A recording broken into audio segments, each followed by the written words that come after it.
Combien d'entre vous ont déjà été confrontés à ça? Vous lisez quelque chose, vous arrivez à la fin de la page, vous avez déjà oublié ce que vous venez de lire. Et vous recommencez, vous rélisez cette page et vous ne vous rappelez toujours pas de ce que vous venez de lire. C'est un gros problème parce que vous perdez votre atout le plus précieux, qui est votre temps. Et la raison pour laquelle tous les orateurs ici se donnent à 100%, c'est parce que nous savons à quel point votre temps est précieux.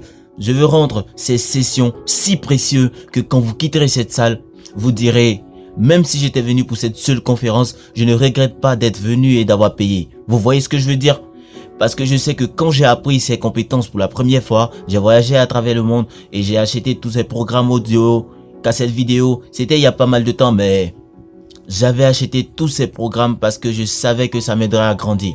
Et donc, les 3 questions qui m'obsédaient au sujet de comment tirer le meilleur parti de la lecture, de l'écoute d'un podcast ou quoi que ce soit d'autre, je me suis toujours posé ces 3 questions. Je me suis demandé comment pourrais-je en tirer profit.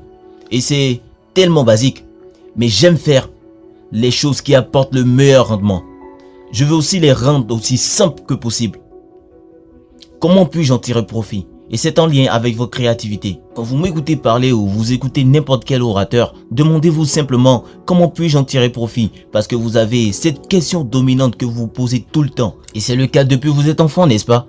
Et donc pour moi, ayant grandi avec des invalidités, j'étais très introverti, très timide. Mon super pouvoir à l'époque était d'être invisible.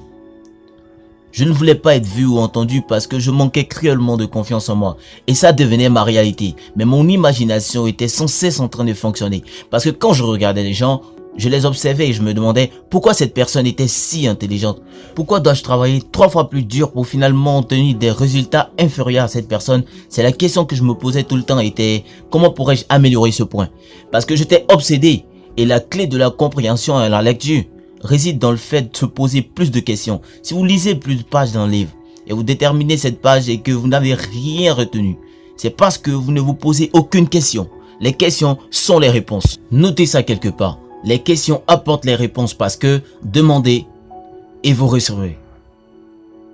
Et donc, c'est vraiment ça la pensée. Quand vous la décomposez de façon fonctionnelle, c'est ça la pensée. Quand vous êtes de ce côté que vous pensez, vous posez des questions. Et ensuite, vous y répondez. Et puis, vous vous demandez, est-ce que c'est vrai? Vous pourrez remarquer que vous pouvez vous poser des questions et réfléchir, n'est-ce pas? Et donc, de l'autre côté, je pense que la question comme, comment pourrais-je en tirer profit? Et là, vous pensez, je peux l'utiliser de cette façon, puis celle-là et celle-là. Mais la deuxième question qui m'obsédait, c'était, pourquoi devrais-je l'utiliser? Parce que voici le problème. Le plus gros mensonge dans l'industrie du développement personnel, c'est que le savoir, c'est le pouvoir.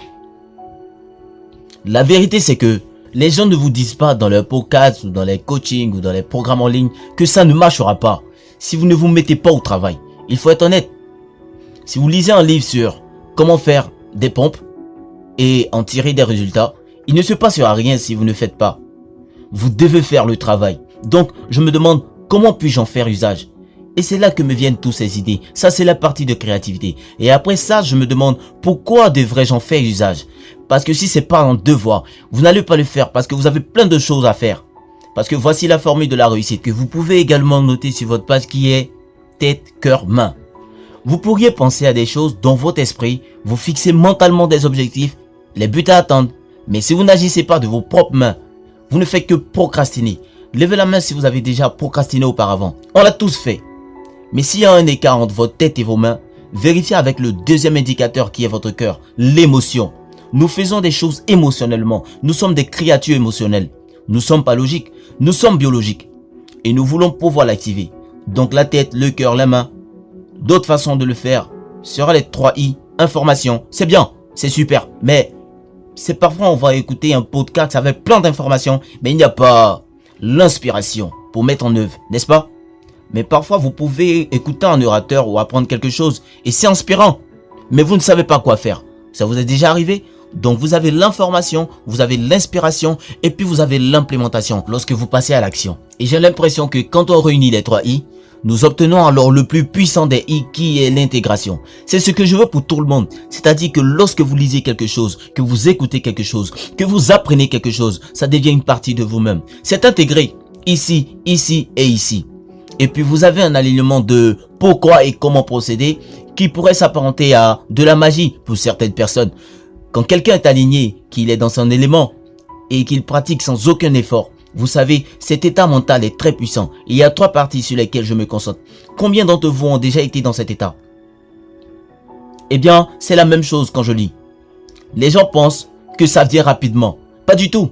Ça vient petit à petit. Je continue de lire un livre par jour.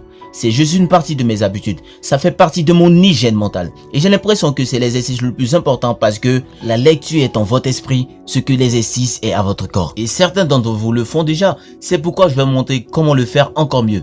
La personne moyenne lit entre 1 et 2 livres par an. Maintenant, si vous lisez plus que ça veut dire que vous lisez plus que la personne moyenne, d'accord?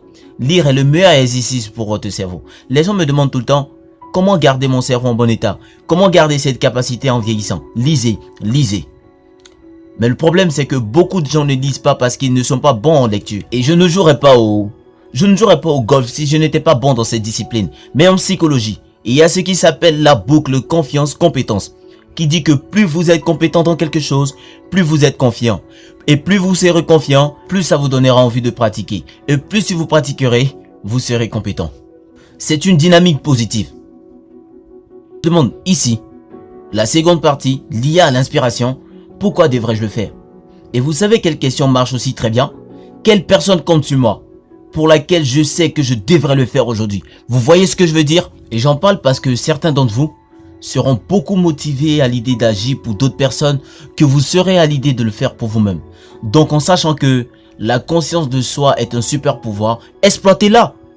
Vous n'avez pas à changer, juste vous demandez qui compte actuellement sur moi pour que je donne le meilleur de moi-même.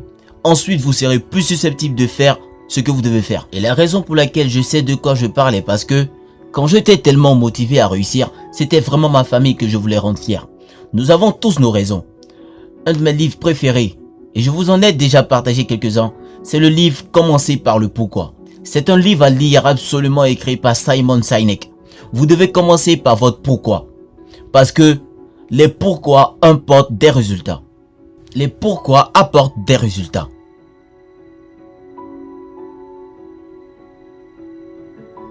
Rien que pour se souvenir des prénoms des gens, si vous n'avez aucune raison pour vous en souvenir, vous ne vous en souviendrez pas. Combien d'entre vous ont du mal à se souvenir des prénoms? Vous voyez, c'est ça le truc. Vous oubliez le prénom des autres, sauf le vôtre.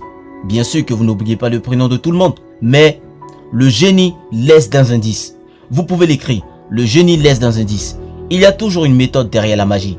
Et je parie que les prénoms que vous n'avez pas oubliés sont des gens qui comptent pour vous. Vous êtes attiré par ces personnes. Elles pourraient vous aider dans votre business. Il y a une sorte de motivation là-dedans. Donc, quand vous lisez, trouvez une motivation parce que si vous n'êtes pas motivé à le faire, vous n'aurez pas une bonne lecture.